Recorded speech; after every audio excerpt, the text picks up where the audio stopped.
sesuatu yang tenang dan senang, ya kan? Biasanya kalau sudah ada petunjuk, pedoman yang komprehensif, gampang kan? Mau ujian, ada petunjuknya, ada pedomannya, ada kisi-kisinya, tuh kan? Kemudian bahkan yang paling menarik, ini ada contoh soalnya, ini ada jawabannya, ya kan? Contohnya, bukan nyontek ya, tapi ini contohnya secara materi. Ini gambarnya, materinya begini, kan karakteristiknya begitu. Ini materi, setelah jelas materinya, contoh soalnya, ini jawabannya. Jadi kita terlatih dengan semua. Nanti ada soal apapun yang datang saat ujian, mudah diatasi, karena semua materi sudah dikuasai. Nah ini hudan. Nah kalau ada orang ujian begitu kan tenang kan? Ya kan? Makanya setelah dia belajar, sebelum ujian disebut minggu tenang. Bukan minggu gelisah. Kenapa menjadi gelisah? Karena belajarnya nggak betul. Nah, ya kita perhatikan tuh generasi-generasi kekinian tuh. Salah menempatkan, waktunya belajar, main. Waktunya tenang sebelum belajar supaya jaga fisik, jaga kesehatan, jaga pikiran, sibuk. Kenapa? Karena tidak menempatkan sesuatu pada tempatnya. Waktu belajar diisi main, waktu tenang diisi belajar. Sehingga ketika ujiannya pun tidak menjalani dengan keadaan yang menyenangkan. Jadi kalau ingin tenang dan senang, konsepsinya adalah apa? Dipelajari, pahami sebelumnya, kemudian digali, latihan dengan baik, setelah itu eksekusi. Begitu dieksekusi, kita senang aja karena sudah menguasai, tenang aja karena sudah memahami. Ya, tenang artinya tidak gelisah. Tidak gelisah dalam bahasa Arabnya disebut la khauf. Ya, la khauf. Kemudian senang, bahasanya berarti lawannya tidak sedih kan? Ya, la yahzan. Kemudian kalau jama' disebut la yahzanun, kan?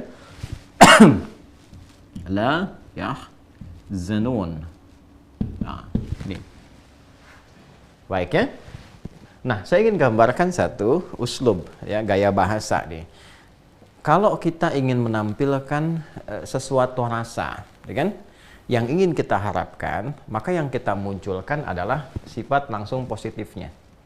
Ya, tenang, misalnya kan, senang. Tapi kalau kita ingin menunjukkan kemampuan untuk mengatasi lawannya, ya kan? Yang menafikan itu, sehingga di benak kita tuh tergambar nggak akan mungkin ada itu, nggak akan mungkin ada itu. Maka munculkan lawannya. Misal, tenang, lawannya gelisah, khauf. Kalau kita ingin punya motivasi, nggak akan pernah pengen gelisah, ya kan? Maka tampilkan, tidak akan gelisahnya. Untuk apa? Memberikan kesan yang kuat pada diri kita bahwa selama hidup ini kegelisahan tidak akan pernah mengenai kita. Walaupun dia ada, karena kita sudah punya rumusnya, kunci dan tamengnya, dia nggak akan pernah mempan. Ya kan? Sehingga ketika tiba misalnya kegelisahan, nah, nggak akan mempan kamu. Ya kan? Saya sudah punya kuncinya, tenang, pasti selesai. Ya kan? Maka ditampilkanlah gambaran lawannya, khaufnya ditampilkan.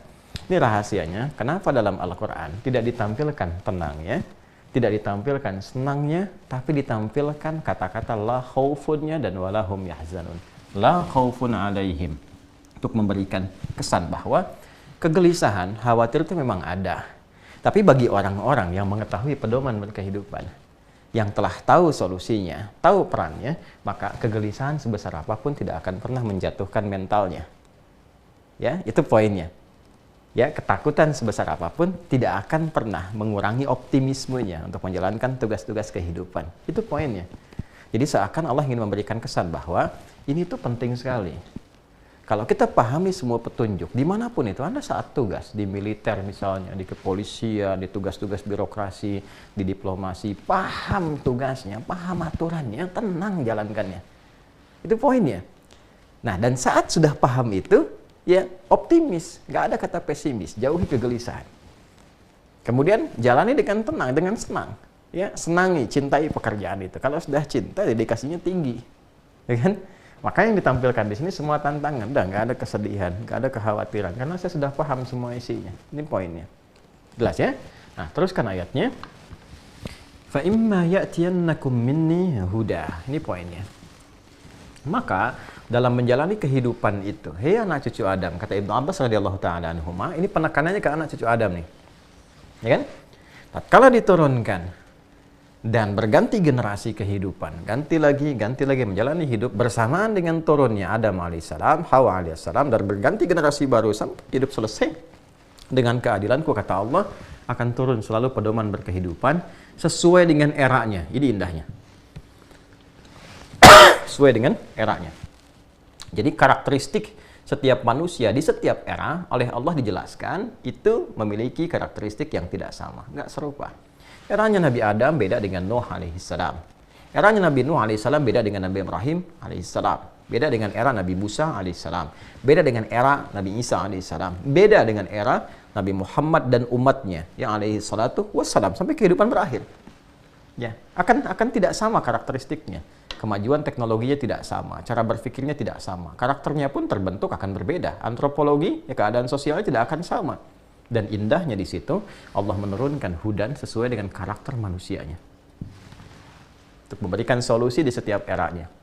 Ya, kalau ini benar diikuti, maka kehidupan dalam menjalani misi di bumi ini sampai kita berpulang itu cenderung membahagiakan dan cenderung menenangkan, tenang dan senang. Ini poinnya. Jadi ini yang sering kadang saya tampilkan dalam sedikit bercanda. Di sini senang, di sana senang, di mana-mana hatiku senang, ya, senang dan tenang. Nah, ini tidak mungkin dengan lirik, tidak, tapi dengan pemahaman mendalam terhadap pedoman-pedoman berkehidupan. Ini konsep dasarnya dulu. Nah, di sini kalau kita memahami konsep dasar semacam ini, kita akan begitu menyadari betapa besar Rahman dan Rahimnya Allah Subhanahu wa Ta'ala kepada kita semua. Jadi Allah itu sayang, saking sayangnya, hei anak cucu Adam, aku tidak berikan tugas engkau di bumi itu kecuali tugas kamu itu dengan ketenangan dan kesenangan. Jadi Allah nggak pengen kita gelisah. Ya, itu akhirnya nanti kita akan sadar kenapa ada amar ma'ruf, kenapa sholat tuh ya, kenapa diminta sholat. Dasarnya ke sini supaya kamu tenang. Ya, ala bidzikrillahi tatma'innul qulub. Yakinkan pada dirimu kalau zikirmu kepada Allah itu benar, hatimu tenang. Kan? Quran surah ke-13 kan ayat 28. Nah, di antara pembuktian dari zikir itu atau implementasi amalan zikir itu bentuknya salat. Quran surah 20 Taha ayat ke-14. Wa aqimis sholata lidzikri. Tunaikan salat supaya kamu berzikir kepadaku. Kenapa berzikir ya Allah? Ala bidzikrillahi tatma'innul qulub. Yakinkan pada dirimu kalau zikirmu kepada Allah benar, hatimu tenang. Karena itulah banyak sekali persoalan kehidupan yang membuat seringkali kita gelisah itu tenang ketika di bawah sholat. Baru wudhu aja udah tenang kok. Ya, masuk masjid udah tenang, kita hampar sajadah sudah tenang, takbir sudah tenang, sujud apalagi. Ya, jadi ketika diperintahkan dengan satu ibadah, amar ma'ruf misalnya, sesungguhnya menjaga ketenangan kita. Tuh, jadi kalau dasar ini sudah paham, nyaman kita. Makanya dipanggil sholat tuh nggak menggerutu, hayya 'alal sholah, nggak ada gerutu. Karena kita tahu ketika dipanggil sholat, pasti falah, hayya 'alal falah. Apa itu falah? Tenang dan senang. Sama ketika dilarang pun begitu. Kenapa nggak boleh mencuri? Kenapa haram tuh? Haram tuh kan dari kata hormah. Ya, hormat itu seakan dengan hormat, menjaga kehormatan. Ya, supaya kehormatan kamu tidak jatuh. Sebab kalau jatuh, kamu tidak tenang. Orang mencuri itu kan gelisah. Apa dikira orang korupsi tenang? Tidak, gelisah. Ya, apa dikira sang pencela itu tenang? Tidak, dia gelisah. Makanya ketika gelisah dia mencela. Ya kan? Ya, orang merampok itu gelisah. Orang membunuh itu gelisah, nggak tenang. Ya, apa dikira orang korupsi dapat banyak itu bahagia? Tidak, dia tetap gelisah. Ya, bahkan keadaannya sebetulnya tidak senang. Ya, karena tidak senang itu dia mencoba menutupi, menata, begini, begitu. Nggak tenang dan nggak senang hidupnya, nggak nyaman. Maka dilarang. Nah, hukum haram ini untuk menjaga kehormatan. Ya, kewajiban untuk memaksa kita supaya hidupnya nyaman dan tenang. Kalau bukan karena kasih sayang Allah, Rahman dan Rahimnya, mustahil diwajibkan, mustahil dilarang. Kalau Allah tidak peduli dengan kita, dibiarkannya terserah kamu. Nah, itu bahaya, itu bahaya. Tapi karena Allah pun sudah mendeklarasikan, saya Rahman dan Rahim. Ya kan? Bahkan nama saya pun lekat dengan Rahman dan Rahim. Bismillahirrahmanirrahim. Maka ini muncul. Itu gambarannya.